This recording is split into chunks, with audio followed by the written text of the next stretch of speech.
Acompanhe agora mais um tema doutrinário do Evangelho de Jesus. Bom dia, sejam muito bem-vindos. Cumprimentamos os que nos assistem pelas redes sociais, desejando-lhes muita paz. Tomário começa a oração dele, nos conclamando, nos orientando a respeito das nossas súplicas ao Senhor. E quando ele começava falando sobre isso, nós nos lembramos de uma entrevista que vimos há poucos dias, e como a entrevista é pública, a gente pode comentar sobre ela. Já ouviram falar na senadora Mara Gabrini, senadora de São Paulo? E ela estava dando uma entrevista para a repórter Andréa Sadi da Globo News. E a entrevista falando sobre várias coisas, e num determinado momento a repórter pergunta a ela assim: mas o que aconteceu com a senhora? Ela é tetraplégica, ela não mexe nem com as mãos. E aí ela contou, sorrindo. Ela disse: num determinado momento da minha vida, eu estava com um relacionamento que estava me incomodando muito, um namorado que estava incomodando muito. Eles viajaram para um hotel fazenda, uma praia, algum lugar. E nesse dia, ela pediu muito ao Senhor que mudasse a vida dela. Ela estava com um rapaz, numa piscina, e pedia ao Senhor: muda a minha vida. E aí ela faz uma pausa e diz: e ele mudou. No caso dela, porque não entende a reencarnação, para sempre. Ela sofreu um acidente, caiu numa ribanceira juntamente com o rapaz e outras pessoas que estavam no carro. Ele sofreu escoriações e tal, mas ela quebrou a terceira e a quarta vértebra e ficou paraplégica. E aí a gente fica imaginando os desígnios do Senhor com relação a essa situação específica. É para que ela viesse com todas as condições de poder que é próprio de um senador, antes ela foi deputada pelo estado de São Paulo, para favorecer o trabalho com relação às pessoas com deficiência física, para estimular políticas públicas próprias para atender essas necessidades. Ela é muito tranquila, sorridente, muito simpática, muito jovem. E aí ela continua contando que quando ela chegou à Câmara, não existia condições de acesso para um deficiente físico. E aí a pessoa diz a ela assim: a senhora terá de fazer os discursos lá mesmo do plenário. E ela disse: não. Se eu vim aqui para atender um determinado segmento social, porque nós não temos a noção da quantidade de pessoas com deficiência. Dr. Roses, que trabalha na área, sabe a quantidade de pessoas que têm essas deficiências. Como também nós não temos entendimento das pessoas, não sabemos, não temos noção da quantidade de pessoas que têm as condições do câncer, que aí a doutora Marta está aí também para nos orientar a quantidade de pessoas. E se nós fôssemos falar deficientes visuais, auditivos, ou com perturbações mentais, ou com processo de obsessão, nós ficaríamos aqui horas e horas comentando sobre essas dificuldades próprias de um planeta de expiação e provas.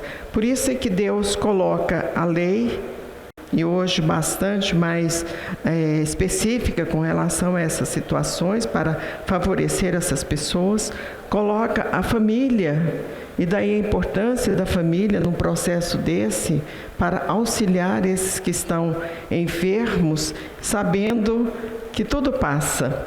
A alegria passa, a tristeza passa, só não passa o amor de Deus e a nossa proposta, outorgada por Ele, dada por Ele, para continuarmos no nosso processo de evolução espiritual até atingirmos a angelitude, isso através das reencarnações sucessivas. Quando nós entendemos que as coisas passam, por maiores que sejam as nossas aflições hoje, elas passarão. Quem traz essa informação com mais beleza, com mais poesia, é o próprio Chico.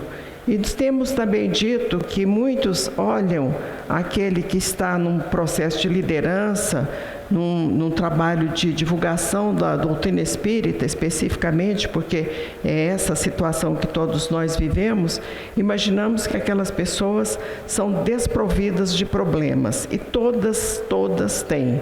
Se nós voltarmos à memória, vamos ver a quantidade de dificuldades que teve o Jesus Gonçalves, que falamos sobre ele na última quarta-feira, com uma situação de hanseníase, lepra mesmo, antes era morféia, e ele superou essa dificuldade em espírito. Parece-me que foi lida até uma poesia dele hoje na cozinha, os que estavam lá estudando, foi lida uma poesia do Jesus Gonçalves, e num dos poemas dele ele diz que Alarico, fazendo referência a uma encarnação anterior, que ele foi muito poderoso, era um rei, Alarico o leproso, ele faz essa própria referência, quer dizer, naquele momento, embora não tivesse um corpo perfeito, ele era um leproso da alma. Ele era um leproso das condições existenciais, aquela situação que a gente fala dos vícios morais. Ele tinha o orgulho, ele tinha o egoísmo, ele tinha a soberba, ele tinha a vaidade e outros tantos defeitos próprios de uma pessoa que tem muito poder. No entanto, quando ele reencarna como Jesus, com hanseníase, com o corpo bastante mutilado, chegando em casa, olhem as figuras, procurem no Google Jesus Gonçalves e verão como é que ele está bastante mutilado. E ele fala, Jesus, o Rei. Então nós temos família para nos ajudar, mas nós temos amigos. E amigo, os poetas que dizem, né? Tem que guardar do lado esquerdo do coração, o cancioneiro popular diz, o Roberto Carlos canta lindamente também sobre as questões da amizade. E nós vamos fazendo um círculo de amizade dentro da casa espírita. Porque são pessoas que pensam mais ou menos como nós pensamos, que têm os mesmos valores, os mesmos princípios, os mesmos ideais e os mesmos objetivos. Então fica mais fácil a gente conviver com pessoas que pensam como nós mais ou menos pensamos. E daí a necessidade, é o texto do Sinal Verde, de assimilarmos isso, mas temos também a paciência necessária com os nossos companheiros de casa espírita, porque muitos de nós já não temos outras ligações de ordem familiar, porque são pessoas tão diferentes de nós. Por exemplo, se a gente resolve ir na casa de um parente hoje, agora, de manhã, fala assim, eu vou sair daqui, vou chegar na casa de um parente. Muitos se depararão com essa situação, cerveja, cachaça, churrasco, música ruim, e a gente pega uma carga negativa, aqueles que têm mais sensibilidade, pega uma carga negativa que vai ter dificuldade negativa de influências de espirituais mesmo. Teremos dificuldade de nos livrarmos dela. Haja trabalho de paz, haja trabalho de obsessão. Então, outras situações próprias também desses relacionamentos familiares. E aí a gente chega à casa espírita e nos deparamos com pessoas que pensam mais ou menos como nós pensamos, mas há necessidade da gente também relevar alguma dificuldade, algum desentendimento que possa surgir dentro de uma casa espírita, porque se estamos numa condição de planeta de expiação e provas, equívocos certamente existirão e nós estamos aqui para exercer a paciência. Quando Jesus traz capítulo 7º, Kardec traz o capítulo 7º do Evangelho segundo o Espiritismo, que nós temos falado que é o capítulo que fala sobre as bem-aventuranças e, sobretudo, sobre os pobres de espírito, Ele está falando sobre humildade. E vimos o texto, ele falando que não veio para os doutos e prudentes, quer dizer, para aquelas pessoas mais preparadas, mais instruídas, mas para os humildes e pequeninos. Ele não quis dizer com isso que aquelas pessoas doutas e prudentes não teria o amparo da espiritualidade. Haja vista que a codificação da doutrina espírita, ela é trazida por uma pessoa douta, quer dizer, uma pessoa muitíssimo preparada, e não poderia ser diferente, porque para assimilar e trazer o método, e quem assistiu o filme vão se lembrar quantas vezes Kardec, o filme que eu estou dizendo é o filme do codificador, a vida do codificador, quantas e quantas vezes ele vai falar sobre as questões do método, quer dizer, como é que eu vou encaminhar esse método, essa maneira de apresentar a doutrina espírita. Quando os espíritos têm as condições mais favoráveis, pessoas com mais preparo, evidentemente que o trabalho fica mais fácil. Mas não é pelo fato de ser douta que ela não seja humilde. E não é pelo fato dela ser desprovida de mais conhecimento intelectual que ela seja humilde também. Então, quer dizer, existem muitas e muitas pessoas que é a arrogância em pessoa, embora tenha uma condição social, uma condição acadêmica de maior, com menos destaque. E aí a gente podemos nos lembrar de várias e várias situações, sabe daquele assim que eu não levo desaforo para casa? Então ele pode ser muito simples, mas ele sai, se você chama a atenção, ele sai, ele tira a faca, ele dá tiro. Então, quer dizer, é a pessoa que não leva desaforo para casa. Nós tivemos uma situação na segunda-feira última, lá no Mensageiros, chegamos de um som muito, muito alto do outro lado da rua. Nós já convivemos com esses sons assim de muitos e muitos anos. Já teve outras crenças religiosas que punham as caixas de som viradas lá para o nosso centro, já teve bar, já teve campanha política com comício, já teve uma porção de coisas. Aí uma das pessoas nos disse assim, eu vou lá chamar a atenção daquela pessoa que está com o som muito alto. Foi segunda-feira última. Eu falei, faz isso não, deixa do jeito que está mesmo, daqui a pouquinho isso aí acaba, essa pessoa cansa, vai embora. E pensei comigo, né, os espíritos estão aí. Então, quer dizer, quando a gente pensa que os espíritos estão aí, os mentores, não é que a gente esteja deixando por conta deles a tarefa, não. É porque a gente tem certeza do amparo e da proteção deles. Quando o trabalho iniciou, portanto, 8 horas, a música já tinha cessado, a pessoa já tinha ido embora. Quer dizer, por que a gente vai criar um conflito onde esse conflito não há necessidade que ocorra? Agora, é importante que a gente respeite os limites, respeite a sociedade, respeite as pessoas, porque isso faz parte do processo da civilidade. E o processo da civilidade, da educação, é tudo que o Sinal Verde está falando na psicografia de Francisco Cândido Xavier pelo espírito André Luiz. Nesse sentido de humildade, nós fomos buscar um livro, esse livro aqui, Nas Pegadas do Mestre, é do Vinícius, editado pela Federação Espírita Brasileira. E lembramos do Vinícius. Quando nós fomos lá para o Mensageiros da Luz, na década de 70, portanto, 6 de março agora será o aniversário do centro, nós tínhamos, assim, só boa vontade, mais nada. E aí nós falamos com a Nizinha. A Nizinha já não estava conosco mais, e nós falamos com a Nizinha. Nizinha, quem é que vai fazer a palestra de abertura do centro, de inauguração do centro? E quem vai fazer a prece, né? Porque de nossa parte, a gente mal dava conta de abrir o trabalho. Fiquem todos aí felizes, contentes, aqueles que acham que não podem. Nós mal dávamos conta de abrir o trabalho. Aí ela falou assim, fala com o doutor Delfino. Eu falei, mas não conheço. Ela falou, não, vou lá com você. Hoje jamais eu faria uma situação dessa, ir da casa do doutor Delfino, de noite, no horário de descanso dele, para convidá-lo para ir fazer a palestra no centro. Eu ia procurar, o Fernando está aí rindo, porque é testemunha dessa história aí. E lá, conversando com o doutor Delfino, ele nos disse assim, caridade mesmo que ele estava fazendo, né? Um escritor bom da gente aprender a fazer palestra, né? Para um bom entendedor, um pinga-letra, é o Vinícius. Vinícius. Compramos todos os livros do Vinícius, que na verdade são 4. E com o tempo a gente foi esquecendo do Vinícius. Vocês nunca ouviram falar no Vinícius aqui, né? Pois é. Mas o começo foi tudo baseado no Vinícius. Pedro de Camargo Vinícius, é da década de 40, foi um grande espírita do estado de São Paulo, mas chegou também à Federação Espírita Brasileira.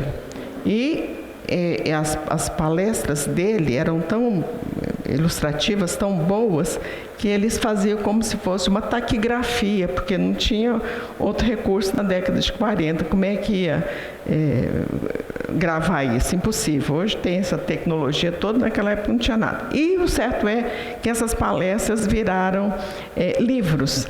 E nós achamos um muito interessante aqui, aliás, nós achamos todos são, mas nós fomos procurar um título que se chama O Pesadelo de Loyola.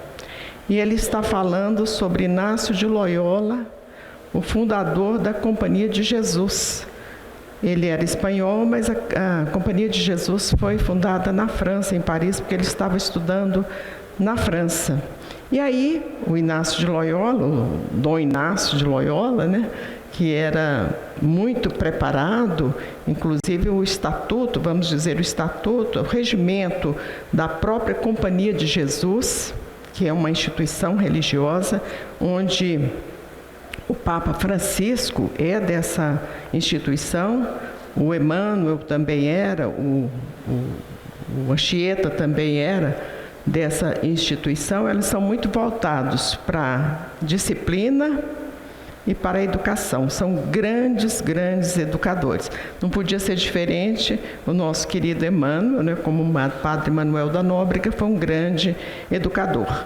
E aí ele chegando lá nas zonas umbralinas, que aqui é dita como se fosse o inferno, mas nós sabemos que não existe o inferno de penas eternas, as zonas umbralinas. E aí ele começa a perguntar quais eram as pessoas que estavam lá. Loyola perguntando para o demo mesmo, que ele aí descreve com chifres, com o dor característico de entidade muito equivocada.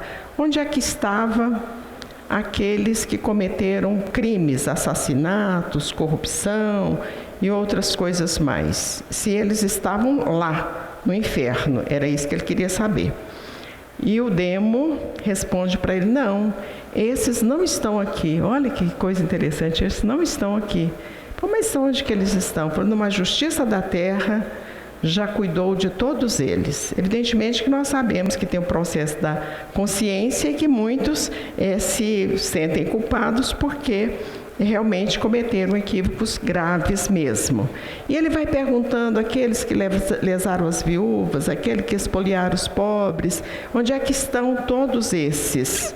E ele vai falando, todos esses receberam a misericórdia. E aí no final, que a gente vai ler um pedacinho, o inferno, cujos portais guardo e defendo, é uma realidade, porque ele perguntou, então não tem inferno? Ele falou, não, o inferno que eu defendo, que eu guardo, é uma realidade.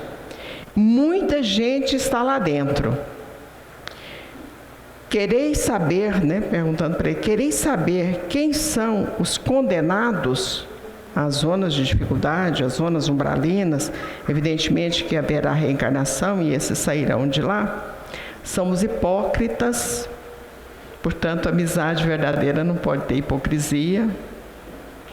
Os falsos mentores do povo que mercadejam com a religião.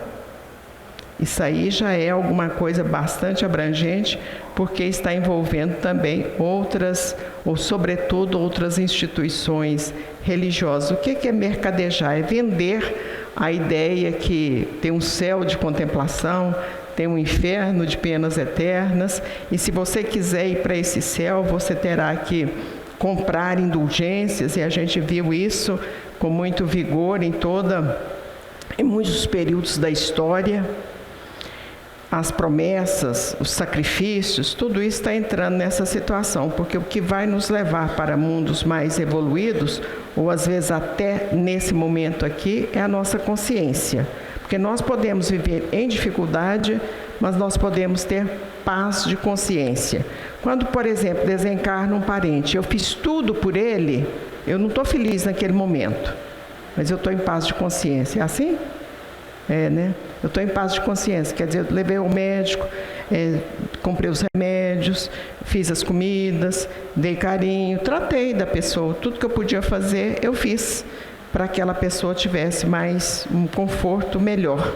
Agora, desencarnar, todos nós iremos desencarnar. Há pouco tempo, uma amiga lamentava muito o desencarne do esposo e chorava.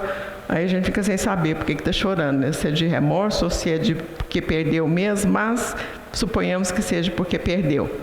E aí então nós perguntamos, você levou ao hospital? Todas as vezes. Comprou os remédios? Todos os remédios. Fez as comidinhas? Fiz todas as comidinhas. Deixou o quarto limpo? Deixei o quarto limpo. Fez as orações? Ela foi mais ou menos. Mas não é espírita, então mais ou menos já está bom também, né? Deu carinho? Conversou com a pessoa? Fez, então por que você está chorando? Você não fez tudo o que era possível fazer para que essa pessoa tivesse um fim de vida de serenidade? Fez, então, é agradecer. É o momento da gratidão, porque viveu junto 20 anos, ou 30 anos, ou não sei quantos anos, é o momento da gratidão. Isso servindo para qualquer situação da nossa vida, que tenhamos alguém que tenhamos perdido, ou porque foi embora, a gente tem que agradecer aqueles momentos. Os falsos mentores que mercadejam com a religião, abusando da credulidade dos pequenos e corrompendo as consciências dos grandes. Então é isso que a gente muitas vezes vê. Se você der uma oferta, você vai conseguir um determinado tipo de indulgência. Isso não existe, viu, gente? Não existe. Não tem como comprar lote no céu. Não tem como a gente fazer uma poupança no sentido monetário para atendermos uma necessidade nossa no plano espiritual. A poupança é a boa ação. São os mercadores do templo. Lembra da história dos mercadores do templo, de Jesus lá? Que derrubou as bancas dos cambistas. Estão lembrando disso? Que vocês não foram da minha casa, um covil de ladrões, está lá nos evangelhos. Então, muitos mercadejando, vendendo as coisas sagradas. Isso se chama simonia, a venda das coisas santas. E por que se chama simonia? Porque num determinado momento tinha uma pessoa próxima ao apóstolo Pedro, chamava Simão. A gente sabe que os nomes eram poucos antigamente, por isso vai ter muito Tiago, muito Pedro, muita Maria. Depois, com a expansão, foram surgindo outros nomes e hoje tem nome para todo tipo, para todo gosto. Mas esse Simão, quando ele viu a mediunidade de Simão Pedro, ele ofereceu para comprar a mediunidade do Simão Pedro. E ele, evidentemente, que recusou. E daí passou para a história a simonia, quer dizer, vem de Simão, aquele que vende, que mercadeja as coisas santas. São os traficantes do templo, os traficantes da fé, que devoram as casas das viúvas e dos órfãos a pretexto de oração. São os embrutecedores da razão, os piratas do pensamento, os inimigos da verdade. Gente, não existe milagre no mundo.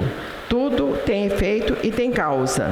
Jesus, quando fez as curas, ele fez as curas porque ele manipulava as energias, consertava o perispírito, consertava o corpo físico das pessoas. É isso que acontecia. Quando aquelas pessoas foram, entre aspas, ressuscitadas, elas não estavam mortas. Elas estavam em processo cataléptico, quer dizer, desmaiadas, e Jesus, embora tendo as condições de manipular as energias e trazer vida àquelas pessoas, nós não podemos esquecer que ele é governador espiritual do planeta. Ele manipulou as energias para a formação do planeta. Então, quer dizer, para ele é fácil restabelecer vida às pessoas, embora o cordão de prata já tivesse sido rompido. Entretanto, ele jamais faria isso, porque não haveria de derrogar as leis de Deus. Então, milagre não existe. Nós temos que lutar, os que estão enfermos têm que tratar, os que estão perturbados têm que tratar com o médico e na casa espírita. As aflições nossas, nós temos que parar para saber por que nós estamos aflitos desse tanto, porque de repente estamos fazendo, colocando dificuldade onde ela não existe. E concluindo, são finalmente aqueles que outrora, num brado colérico e rouquento, clamavam a Pilatos: solta Barrabás, crucifica Jesus.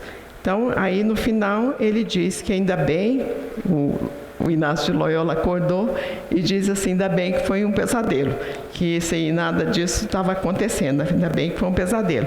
Então, nós estamos crucificando Jesus quando nós não seguimos as orientações trazidas no Evangelho. Dentre elas, aqui está: espíritas, amai-vos, eis o primeiro ensinamento, instruí-vos, eis o segundo. Que Jesus nos abençoe e nos conceda muita alegria e paz.